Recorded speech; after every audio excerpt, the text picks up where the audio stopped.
brazen theft happens in broad daylight. Now the victim hopes you can help.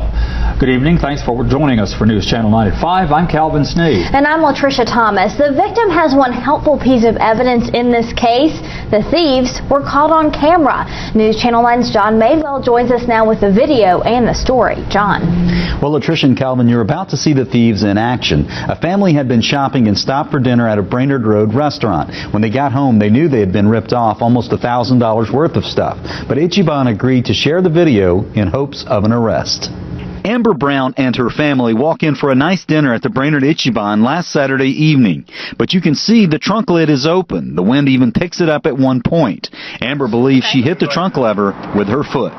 This is the lever that you just can easily, whenever I get out, sometimes with my feet, I've done it many times, and it was cracked open. Several minutes later, two men and a woman pull in and park next to her car. The man notices the trunk open and waits for the scene to clear, but he grabs the trunk lid too aggressively.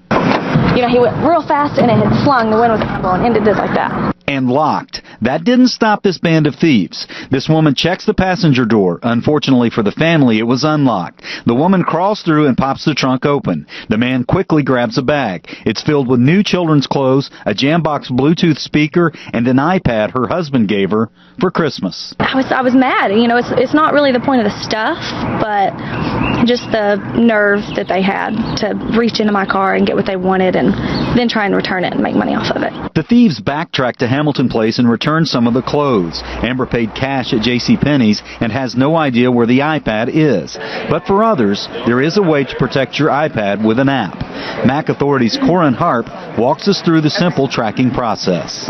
You'll go to iCloud and you'll make sure that you're signed in under your account, which is your Apple ID. At the very bottom, you'll see something that says Find My iPad. Once that is turned on, if you ever lose your iPad, you can go to a computer.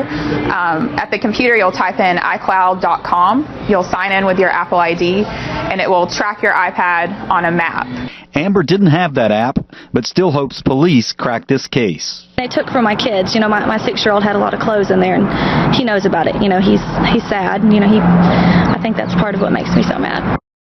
Now, the investigating officer told Amber Brown they would check adjacent parking lots for any additional surveillance footage. And this loss means enough to Brown. She is offering a $100 reward. If you know anything, contact the Chattanooga Police Department. Calvin? Thanks, John.